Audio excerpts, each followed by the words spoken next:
Hello everyone, what is up? It is the Fantasy Almanac here, back at it with another Best Ball Draft video. Today we're hopping in a Best Ball Mania 3 draft.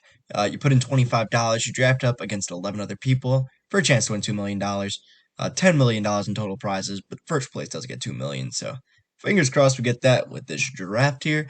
We're launching in against Dumbbox97 and Matt Zalem. Taking Jonathan Taylor and Justin Jefferson with the first two picks. Christian McCaffrey goes off the board 3. So basically, we're doing one of these best ball draft videos. It's really nice, really fun. You guys should definitely consider hopping on. I'm not sponsored, by the way. Underdog Fantasy and hopping on these drafts with us. It is an absolute blast. Great way to prepare for your home league as well. You sort of learn like more relative values.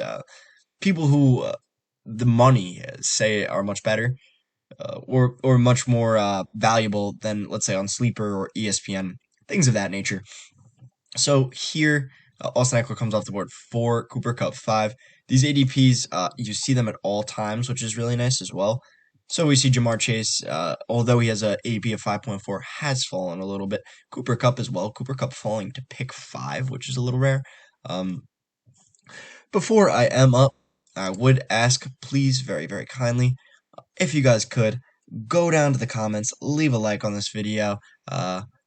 Leave a comment saying how you think I did, potential sleepers you think for the year, and anything else you have questions about, anything, please go down in the comments and leave me a comment. And subscribe if you enjoy it. You could always change your mind later, but if you do enjoy the channel, please consider subscribing. I think you would really, really appreciate it. I don't think you're going to end up changing your mind later. It is possible. You can always do it, but I don't think you will. Jamar Chase does go off the board 8. And one last thing before I do make my pick. I am doing a giveaway. I will say at the end of the video, so please stay tuned till the end of the video so that you could hear about the giveaway. See exactly what this giveaway is all about. I'm leaving some of the details in the comments as well. But I think it's something that you guys potentially really enjoy and might get you started on our dog. Might win $2 million from my $50 seed money. So here we have Jamar Chase falling all the way to pick 8. All the way to pick 8. That's crazy to me. Actually, mind-blowing to me. Here, I'm a little torn. There's a lot of guys I really like here. I'm kind of thinking CD and Mixon. I think CD and Mixon's like a nice combo in terms of gearing up and getting two positions of need that are like very strong. I think CD Lamb is in line for absolute god tier volume. His upside is honestly as high as Cooper Kupp's or Jamar Chase's, Justin Jefferson's. All those guys, he has just as high of an upside as these guys. If he can end up staying healthy and putting the work in, he could easily finish with 1,400 yards, and 10 touchdowns, which would be absolutely insane. So that is why we go CD Lamb here. Joe Mixon, one of my personal favorite guys last year. I was drafting him a ton. It is possible that he can get more third down volume this year. There has been rumors in training camp saying that he might get more third down volume, which would honestly be sick because he finished as the running back 4 last year, and I think he had around 50 targets, 40 receptions, something like that, which is good. But having closer to 70 targets, 75 targets, puts his upside in like a whole other level. I mean, that 25 extra targets, those 25 extra targets, ascend him from being having a ceiling of let's say like running back 3 to actually having a ceiling where he could be the number 1 guy. And also they beefed up the O-line a ton. 3 different free agency signings, 3 different major free agency signings. And I mean, that's awesome. That was definitely their problem last year. For anyone who watched the Titans game, that was definitely their problem last year. It was pretty horrendous. I'm not gonna lie. It was honestly painful to watch, if anything. They still somehow won. That's crazy to me. But Joe Mixon should be getting a lot more room to run next year, which would be awesome for him. That's exactly what you want to see if you are Joe Mixon or a Joe Mixon fan investing into him. With Javonte Williams coming off the board at 21. Wow. Oh my God. I don't know why this never happens to me when I pick first, but I've been seeing Mark Andrews fall so far lately, and I'm not exactly sure as to why. If I could have doubled up, I actually just got first in the last draft, and now I got last, so it is pretty interesting to see getting first and then getting last. Mark Andrews falling all the way to pick 24. I mean, that's just crazy to me. I would love Mark Andrews at pick 24. I would have taken him probably 21 in this draft. I mean, I could even see him as high as 18, honestly. You could definitely make an argument. But here there is a ton of unique draft combinations going on here. Austin Eckler at 4, you don't usually see that. Derrick Henry at 6. You do see that, but over Jamar Chase, rarely ever. Stephon Diggs over Jamar Chase as well. You rarely ever see that. Tyreek Hill at 19, that's very rare. Javonte Williams has gone high. Josh Allen just went now, pretty high. Leonard Fournette went low. A.J. Brown and Mike Williams going again a little higher than their ADPs at least. It is definitely really interesting to see Michael Pittman. Actually, in a draft where everyone's reaching for Michael Pittman, normally, not as much of a reach as I anticipated, but Michael Pittman is off the board, and now DJ Moore. This might be, I can't really tell, honestly, at this point. I mean, it is possible running backs get pushed up. It is possible wide receivers get pushed up. I'm not really too sure. We'll have to gauge the draft room, the board, everything like that. It is possible. And that's why it's so nice that we got CD and Mixon, because now we just can coast a little bit. The one problem is it's not really a unique team combination in any way. Getting CD Lamb and Joe Mixon, I mean, pretty much everybody drafting number 12 is most likely taking, these two guys. But now, I have the opportunity to potentially take Alvin Kamara, potentially take Travis Etienne. There's 3 guys I really like on the board. I'm hoping 2 of them will be there. It is pretty unlikely at this point that 2 of them will be there. I'm hoping for maybe a Cortland Sutton reach. I mean, that would just be glorious. It is possible none of the 3 of them are there, in which case I would be pretty mad, honestly. Travis Etienne coming off the board. So that is 1. Keenan Allen coming off the board as well. I'm hoping Alvin Kamara and Marquise don't get sniped. We really need a Cortland Sutton lover here. That would make my day. Absolutely make my day. He goes Marquise, Hollywood Brown. Now I think we should take Alvin Kamara here. Alvin Kamara, again, his ceiling he is potentially not getting suspended at all. I mean, it's unlikely, but it is possible. And then I'm torn here. Probably, I really don't like Cortland Sutton, so we are going to go Jalen Waddle here. And now we are in a really good position where we have 2 running backs and 2 wide receivers who I hope to feel really confident in. I mean, I do feel really confident in these guys, and I hope you guys do as well. Then we got Terry McLaurin, Cortland Sutton. I did feel like we got a little boxed out there, though, between Travis Etienne, Keenan Allen, and Hollywood coming off the board. 3 picks before that, all 3 of those guys I would have been fine with over Jalen Waddle. I actually would have been really happy with Hollywood. I think Hollywood's being, I guess not in best ball. In best ball, he's not being slept on at all. But in sleeper, he's being vastly slept on. Guy got 145 targets last year from Lamar Jackson in an offense where they pretty much only run the ball. I mean, it was just him and Mark Andrews getting target after target. And now he goes to an offense, which I know, I understand that the Cardinals every single season fall off second half of the season. First half of the season, they look god tier. Second half of the season, they look, I want to be polite here, but like a bottom 5 team. It's actually not. I mean, that's a little too far. But they don't look like the same team first half of the year to second half of the year.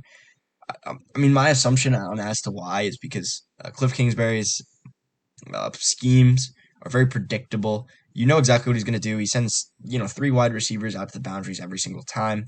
He never mixes it up. So it is possible that's why. But I do think a guy like Rondale Moore will probably really help the offense kind of be able to mix it up more, Because if you have a guy like Rondale Moore, a versatile piece that you can move around in the offense, it does help out a ton. As we've seen in San Francisco, pretty much any offense that moves people around, it gives quarterbacks information and makes it a lot easier for quarterbacks to succeed. So that's why I really like Marquise Hollywood Brown. I mean, I know I just said that they kind of sucked the second half of the season, but he is going to an offense. It's a lot more throw happy. Marquise Hollywood Brown is an absolute burner, and Kyler has a cannon for an arm. And you figure once DeAndre Hopkins is back, most likely DeAndre Hopkins will space the floor for Marquise Brown. And they have three wide receivers that I consider like really, really good. I mean, D Hop, obviously, and then Hollywood, and then Rondell Moore, I think, has a real shot to do well this year. It's a crowded offense, of course, but he has 6 weeks to solidify himself as that top guy or as the guy that you can really trust in that offense. He has 6 weeks to do it without DeAndre Hopkins. So it is very possible that he does ascend and take over. Here at pick 60, there's two guys I'm really, really hoping for. Not sure if they'll end up falling. I guess actually more than two guys. I really would like Jalen Hurts here. I mean, that would just be awesome. Jalen Hurts at 60, 61. He may go a little bit earlier because we do have these quarterbacks coming off the board a little early. Lamar and Herbert coming off early. Juju coming off the board as well. I would like one of those, maybe Darnell Mooney, Chris Godwin. Those are the three main guys I was kind of thinking of. J.K. Dobbins is already off the board, so I wouldn't really want Dobbins. Maybe if Montgomery somehow makes it to us, which I don't think he will. I mean, I think I'm hoping for like way too much for Montgomery to fall, or a guy like Kittle. Yeah, Montgomery goes there. Uh, those two guys. I mean, I would obviously take, but realistically, I don't. Oh, DK Metcalf, let's go. Realistically, I would want Darnell Mooney and Jalen Hurts probably. Darnell Mooney comes off the board. Still, wow. Still no Kittle off the board. I mean, I don't see how Dirdman or Higglesworth don't take him because they don't have tight ends. Even if I had competency, I would at least consider taking Kittle here. So we're maybe gonna end up with Kittle. I mean, it is possible we can get Kittle. I'm on Rock coming off the board. Okay, so we're in a position where there's 3 picks left and there's 3 guys we really, really like. Jerry Jeudy was still on the board? Oh my god, that's crazy. That is absolutely insane. Oh my god, and Pat Mahomes. Oh my god. Alright, as long as some of these guys fall, which, I mean, it's impossible for them not to because there's just too many people, we're probably going to end up with George Kittle and Pat Mahomes. If Okay, George Kittle comes off the board. That kind of sucks. That actually really sucks. All right, so I mean, if Matt C, we're always getting sniped here. The last 3 guys are sniping us on all the players we want. I mean, Dirdman sniping us. His team's actually ridiculous. Oh my god, his team's so good. The George Kittle guy. This team's pretty good. And Pat Mahomes. Why does this always happen to me? Why? Why do they snipe every time? All right, so here's what we're gonna do. We're gonna take him, and we're gonna take Jalen Hurts. So now we have 2 great running back. Our team's really, really solid. There's like no weakness aside from tight end. That's why it would have been really nice to get Kittle here. But it doesn't happen. I mean, I can't really ask for too much. Wow, I really wish I had. I don't even know who I would have chosen between Jerry Jeudy and George Kittle. To be 100% fair, honestly, I probably would have gone with Jeudy. I definitely would have gone with Jeudy. It's so weird that he fell so far. But I will gladly take Chris Godwin. Chris Godwin, a guy you're obviously speculating that he may or may not play the first 4 or 6 weeks of the season. But if he does play the first 4 or 6 weeks of the season, which is possible, although not the most likely, he ascends from being a pick around pick 60 to being a guy you would probably draft ahead of Marquise Brown, I would imagine, ahead of Keenan Allen. I mean, Chris Godwin, if he were to play healthy a full season, he would probably be drafted round 3, honestly. So seeing him here, I think he's totally a value. I think he's one of the best values. I'm starting to take him way more now that he's fallen to pick 60. And we do get Jalen Hurts here, too. Creating a little quarterback run with Mahomes, Hurts, Kyler, and Joe Burrow all coming off the board, which is nice. It is very nice. We got Amari Cooper coming off the board at pick 67. A.J. Dillon, 66. Joe Burrow. I think, honestly, with all these quarterbacks, the top, what is it, 7 quarterbacks, I think it is? 7 quarterbacks. You can't really go wrong with any of these guys. I mean, these guys are all very highly groomed, have some rushing upside. I mean, probably the one with the least rushing upside is Joe Burrow. But even still, he will most likely end up getting 200 or 300 yards rushing, which is good enough. It's passable. Actually, maybe even a little less. Maybe like 200 yards rushing. But that's still, like, pretty good. honestly. And his passing game is actually insane. So all seven of these guys, they have great rushing abilities. They're all in great offenses and great passers as well. So I think all these seven guys after this, there is like really a pretty substantial tier break. I mean, I'm not a fan of Kyler Murray. I'm drafting Jalen Hurts over Kyler all day, but I do think there is a pretty big tier break after these seven guys. Dak Prescott, a great quarterback, but definitely again a tier break. Trey Lance coming off the board at 74. I have been pairing up Jalen Hurts and Trey Lance a ton in these fantasy drafts.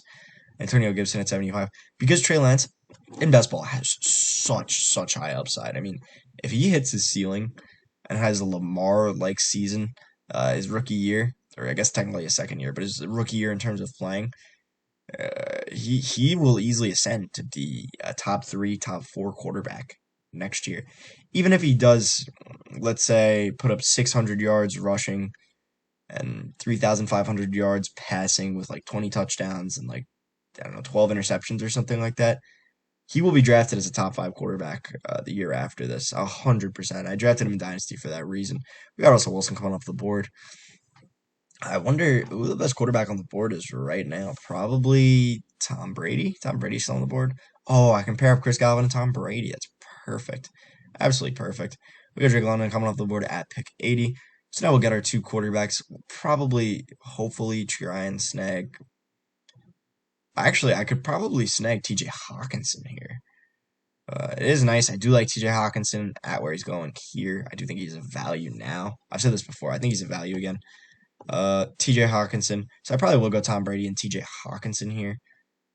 Most likely. Although Miles Sanders also is a good pick. It is nice getting the Tom Brady stack. And TJ Hawkinson should be at least a serviceable tight end, giving us one of the most well-rounded teams we've ever had. There is no weakness on this team. I guess our primary weakness is the fact that Alvin Kamara and Chris Godwin are both players that probably will not play week 1 and 2. So we will be starting off pretty slow throughout the season. For the first like 5 or 6 games, I would say we are going to be starting off pretty slow. But that is okay. It is something where week 17 is really, I can't emphasize this enough. Week 17 is the week that matters, or whatever the last week is. I'm not sure if it's week 17 or week 18. So let me check. Actually, I don't know if I'll have it. But either week 17 or week 18 is, oh yeah, final, week 17. So week 17 is the week that really matters. If you have guys that can pop off really well in week 17, even if you just squeak into the best ball tournament by getting second place, even if you just absolutely squeak in, it's all about upside and maximizing your upside in that week. If you can maximize upside in that week, then you're absolutely killing it. And Alvin Kamara is one of those guys who can maximize upside. Chris Godwin's one of those guys that can maximize our upside. Jalen Hurts and Tom Brady, two phenomenal quarterbacks. We don't need to take another quarterback for the rest of the draft. TJ Hawkinson stable at tight end, giving us one of our few stable positions. We will definitely need to be hitting running backs here. I'm hoping we can get some value at the 108. It is possible. I'm definitely imagining some guys coming to us, especially because Miles Sanders is still on the board, 14 picks behind his ADP. So I'm assuming more and more people are probably going to be targeting these wide receivers, as these wide receivers are getting pushed up a little bit. Not too much, but enough. Miles Sanders coming off the board at pick 91. Would have been an interesting pick for me at 85. I was considering it. Chase Evans at 92. That's the one that hurts. That's the one that hurts a little. Was hoping these running backs would fall to us. It is possible we can end up with like a James Cook type player. Darian Harris, of course, coming off the board. Makes sense. Kareem Hunt's a guy I also think is interesting. In this range, I am not concerned. I guess concerned isn't the right word. But I guess I kind of like other guys a little bit better just because they still have starting roles. Miles Sanders is still a starter. Chase Edmonds is still most likely going to be a starter. Damian Harris, same thing. All those guys are starters, whereas Kareem Hunt obviously is not a starter behind Nick Chubb. But Kareem Hunt will be getting this receiving work. And he is a guy, again, going back to the philosophy of second half of the season, he is a guy where if Nick Chubb gets hurt, I mean, he ascends to be, I don't know, the 15th pick. So his upside definitely is there. And Nick Chubb has gotten hurt. but I just can't see myself drafting him over other established starters. We got Rashad Penny and James Cook coming off the board. I was hoping James Cook would fall, but now we could probably get Devin Singletary maybe.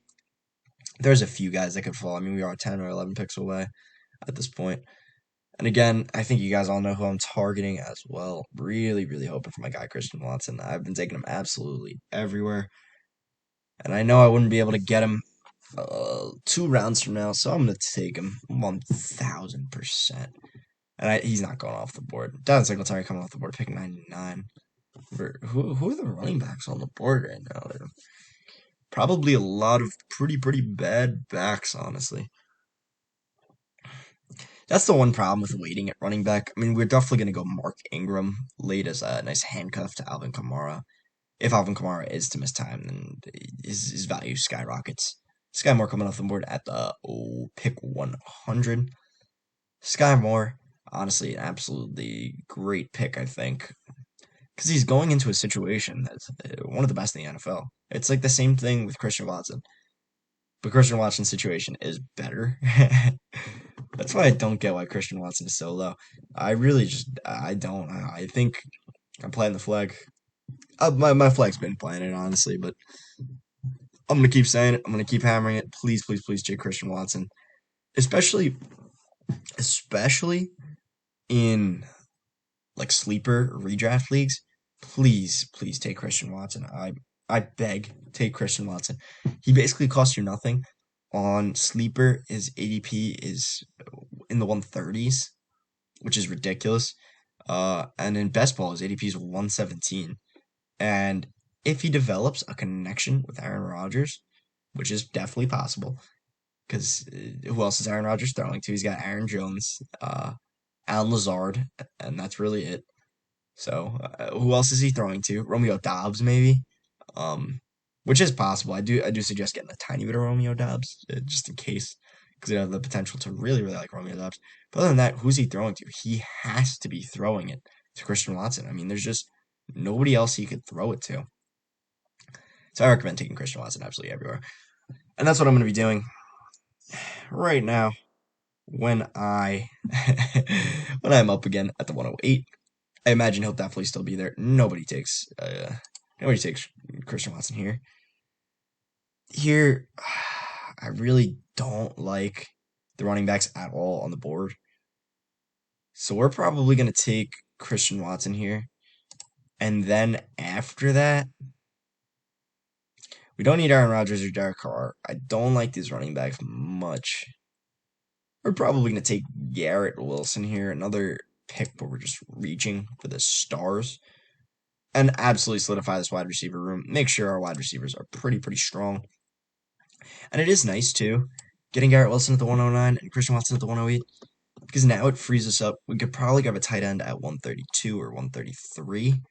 And also the other thing is Tyler Algier and Tyrion Davis-Price may be able to fall to us at 156 and 157. It is not 100% likely. I would maybe give it a likelihood of... I would give it a likelihood that there's a 10% chance both of them fall, 40% chance that one of them, or 50% chance that one of them falls, and I'll take that. I will gladly take that instead of reaching 2 rounds for both of them. I think that is fair. Mecole Hardman coming off the board as well. Oh yeah, and they lost, speaking of Christian Watson, they lost MVS as well. There's really just no competition, and that's ultimately what it comes down to. There's zero competition. Absolutely zero.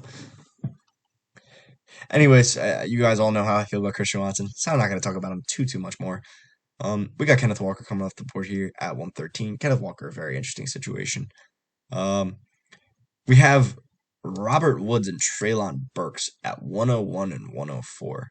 I'm honestly not sure who I would take in that offense first. I really have no clue. I think it's really interesting. I think Robert Woods is a veteran coming in. He's going to be getting a lot of targets just because, he's a veteran. He's very experienced in the league and a very consistent wide receiver. I think he is definitely going to be getting a lot of targets. But Treylon Burks, the rookie, they traded 1-for-1 A.J. Brown for Treylon Burks. 1-for-1. Treylon Burks again pretty much has no competition. I mean, who's Treylon Burks' competition?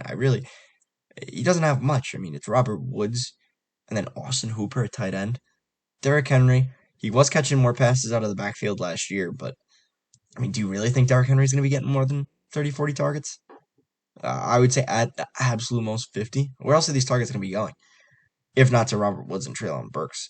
It's my same argument with Christian Watson, but Christian Watson is more potent because Ryan Tannehill versus Aaron Rodgers. I don't think there's a debate. Michael Gallup and Jalen Tolbert coming off the board. Two Dallas wide receivers. It's pretty interesting.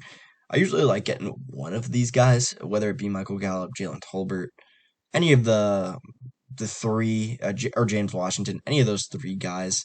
They kind of are all grouped up together and all have potential to be that wide receiver too. Because at the end of the day, I'm chasing volume, and I'm fine taking one of them in each draft.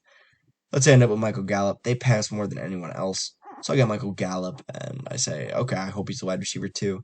Same thing with Jalen Tolbert. Same thing with James Washington. And whoever sends, I'm fine with. They always run these crazy three wide receiver sets. They pass the ball more than pretty much anyone else in the league.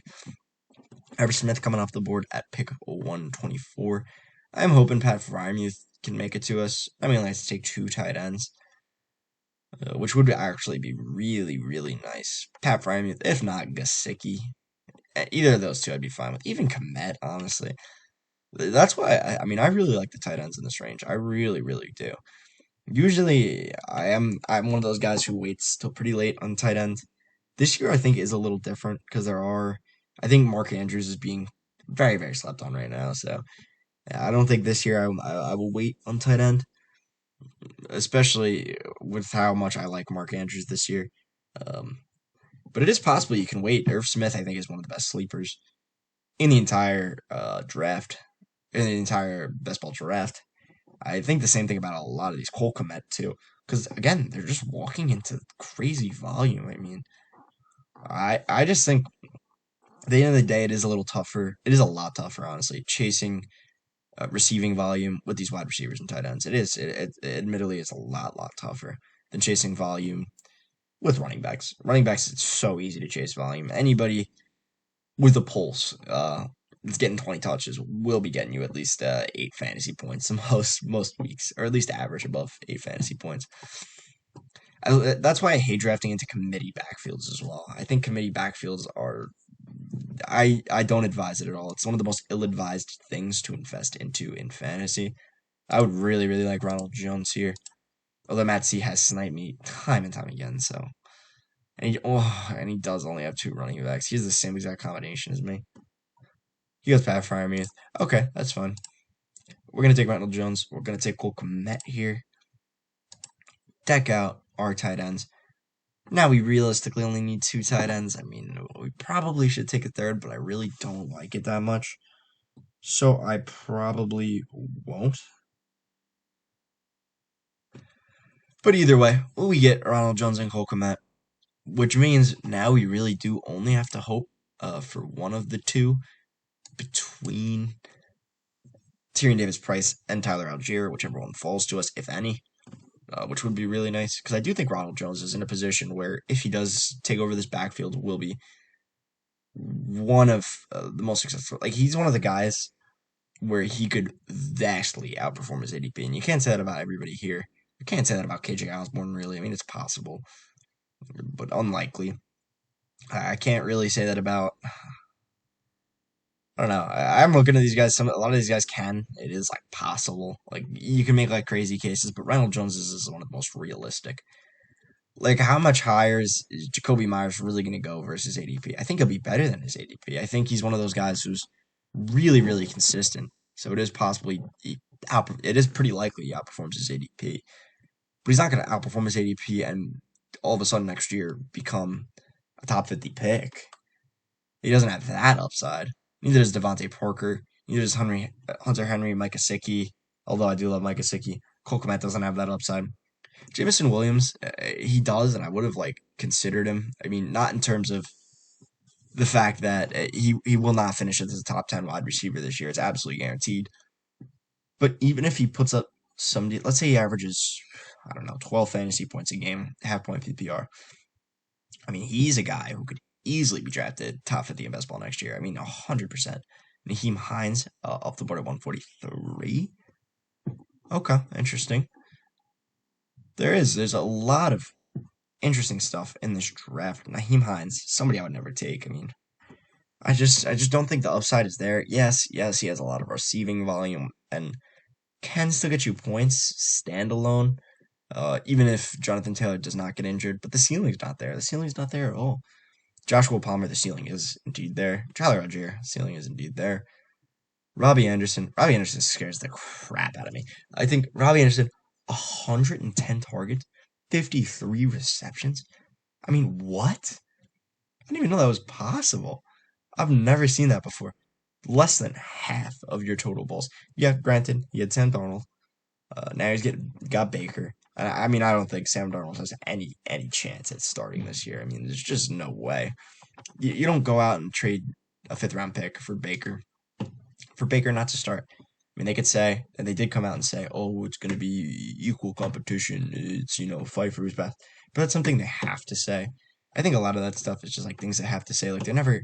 It's very rare, and this is why I don't really care about training camp news.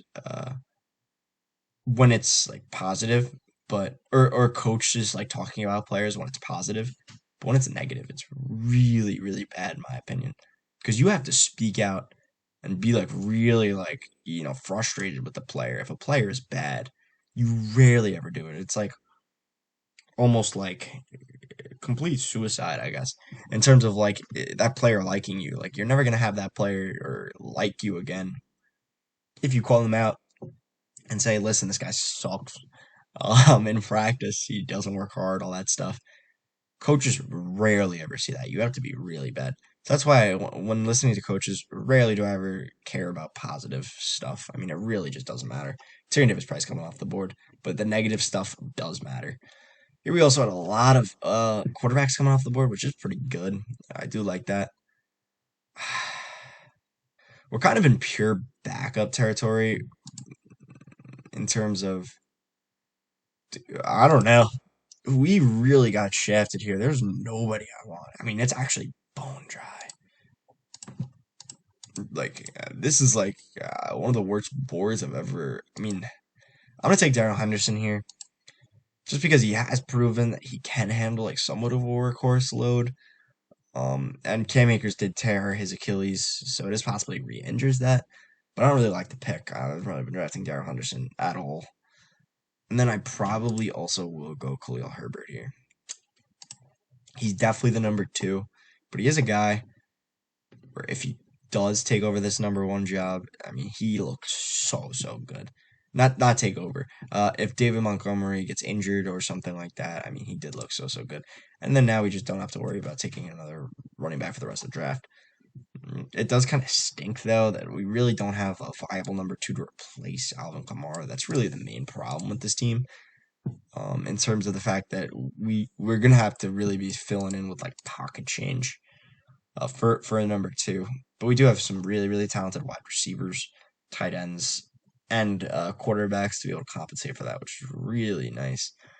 Now we're pretty much just gonna be drafting wide receivers, hammering as many wide receivers as we can for the rest of the draft. There's nothing else we're doing here. We're just taking wide receivers. Again, thank you guys. If you guys are watching right now, thank you guys so much for listening in this far. I do appreciate it. I hope you guys, like the content here. Please give me any feedback.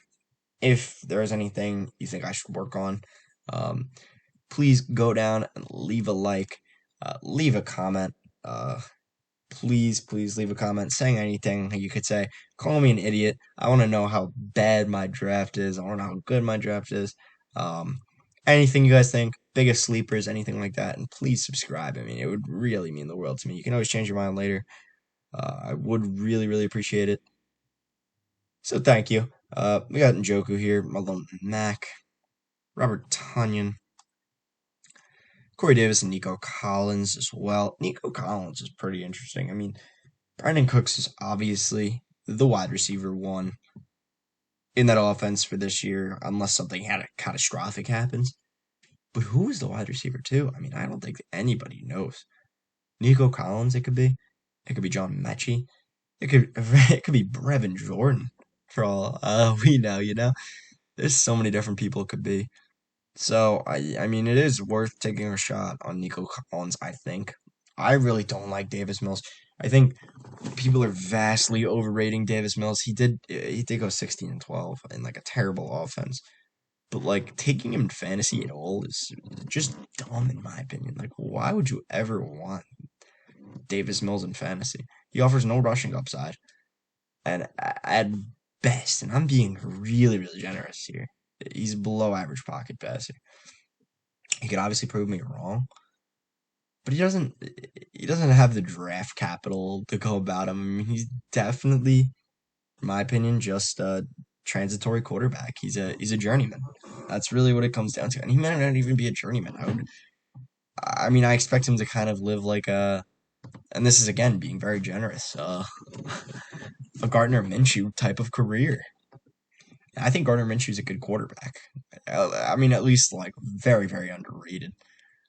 In terms of the fact that Gardner Minshew's definitely underrated. I mean, I don't know how he doesn't really have a starting job now. I don't know how you wouldn't give him a chance. Just trade like a fourth or a fifth round pick for him. He doesn't have the upside. I think that's really what it comes down to is that he doesn't have the upside of some other QBs. But in a situation that one Trevor Lawrence played awful in, granted, Trevor Lawrence or Gardner Minshew didn't have to play under Urban Meyer. But in a situation where Trevor Lawrence played awful in, Gardner Minshew balled out. His career touchdown to interception ratio, leave it in the comments, take a guess. 39 and 11. 39 and 11. That is insane. That is actually ridiculously good. 39-11, almost a 4-to-1 touchdown to interception ratio on an awful team, on a team that was trying to tank. They tried so, so hard to tank. They benched Gardner Minshew because he was that good. They wanted to tank. So when he tried coming back from injury, they cock blocked him pretty much. And I mean, I just think he's so so so good. Not so. I mean, I'm definitely overstating it here, but I think he's so so so underrated. We got Sammy Watkins coming off the board. Pick 176. Pick 177 is now up. Durdman. Let's see who he takes. He took Tanya in the last round, and Tyrion Davis Price the round before that. Now we're just going to be hammering these wide receivers. George Pickens, I don't really think he's going to get a huge workload his rookie year, but it is possible. He's one of those guys that you're praying for, not praying, I mean, you never want to pray for an injury, but you're hoping deep down that somebody, like Chase Claypool gets injured, and then George Pickens is able to come up and become that wide receiver too. And I mean that's a pretty big ask. I really don't like asking for things like that, especially because I never root for players to get injured. I feel like that's just wrong. But George Pickens is a guy that does have that upside if somebody does go down. I took him in the second round. And it is possible. I mean, Deontay Johnson hasn't been injury prone. I would definitely not call him injury prone. I mean, I don't really believe in injury prone, but he hasn't been injury prone. But he has missed quite a few games throughout his NFL career, so it is possible George Pickens can fill in and have those boom weeks. All right, so now we are at pick 182. We're basically almost done with the draft. We're on round 16. So now it is time to give you guys a little information about this giveaway. So all you need to do to fill out the giveaway is write hashtag best ball, go to the comments, write hashtag best ball. You can do it on every single one of my videos. Every single one of my videos. And that is another entry each time you do it on a video. So the more videos you do it, the better. And then all you have to do besides that is subscribe. Those are the two things you need to be eligible. It's a subscription and comment hashtag best ball. You can comment anything else as well. Like say like hashtag best ball, your draft stinks or something like that. It doesn't really matter as long as you include hashtag best ball, you will be entered to win. And that's it. The giveaway is to win $50. Hopefully you can use it towards Underdog Fantasy, but I don't really think they have any Underdog Fantasy gift cards. So presumably I'm most likely just gonna be sending over $50. But if you would like to use it towards Underdog Fantasy, which would be my idea, we can hop in a few drafts together, get some good picks and everything. So that'd be my hope, my my prayers. But please go down to the comments, leave hashtag best ball, and that's really about it. I hope one of you guys wins, one of you lucky winners.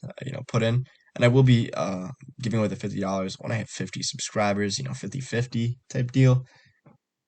So it is hopeful. I'm at 9 right now, so we're about a fifth of the way there. A lot of fives. We will get there. Hopefully, by the time the actual season rolls around, so that way you can put your $50 to use in drafts. That would really be my hope. But other than that, let's get back into this. We got a nice, zesty tight end run coming. Hayden Hurst, Evan Ingram, Austin Hooper, Brevin Jordan, 4 tight ends in a row. I feel like once you get to this point, it's just all the tight ends are gross. I mean, Hayden Hurst is the only one, and Brevin Jordan are the only two that I think have real possibility to actually get like a pretty significant workload. I mean, Evan Ingram's sharing the backfield with Dan Arnold, which isn't too bad. I mean, they brought in Evan Ingram after Dan Arnold, so they obviously like Evan Ingram just a tiny bit more, I would assume. They paid him. But Austin Hooper, I mean, aside from maybe having some targets in the most run-heavy offense, aside from the Ravens and Eagles in the NFL, is he really going to get that many targets? Hayden Hurst, I think Hayden Hurst is in a pretty decent situation. I mean, we saw C.J. Uzomah be at least a somewhat relevant tight end last year. I mean, nothing like crazy, but he got the job done a couple weeks. So I think Hayden Hurst does have the possibility to at least do that. And Brevin Jordan does have the possibility. Because after Brandon Cooks, I mean, nobody has any idea who the heck is going to be getting these targets. A bunch of unproven players. Tyrus Marshall, Kendrick Bourne, Wandale Robinson. Here we're going to be taking 2 more wide receivers. I think it would have been possible to get another tight end on this team. But at this point, we're pretty much at the point where it's too late now. I'm not taking Cameron Brate, even though I was taking him for a while. I mean, I don't know, 57 and 30, and also I do like Cameron Brate. I have been targeting him in drafts sometimes, but in this draft, I mean, my tight ends are good enough to where it really doesn't matter too much. We got Batkinson. We are probably gonna wrap up this video after these 2 picks. So I'll just say it now. Thank you guys so much for watching. I really do appreciate every single one of you that watches the channel on a daily basis. I really hope you guys enjoy all my fantasy football content. And let me know any video ideas you want to see below in the comments. Please give this video a like and subscribe as well. If you did enjoy, I would really appreciate it. It really does mean the world to me. Every single subscription, I get like so happy. So yeah, thank you. I really do appreciate it. We got Wigglesworth on the board. We got 19 seconds left. We're probably gonna take David Bell and James Washington here, I think. Isaiah McKenzie, I mean, likely looking at decreased role. I don't really like him because I guess he is likely. I mean, this was 7 months ago, but I think he is looking at even more of a decreased role. I mean, they picked up Khalil Shakir. They have so many weapons in that offense still.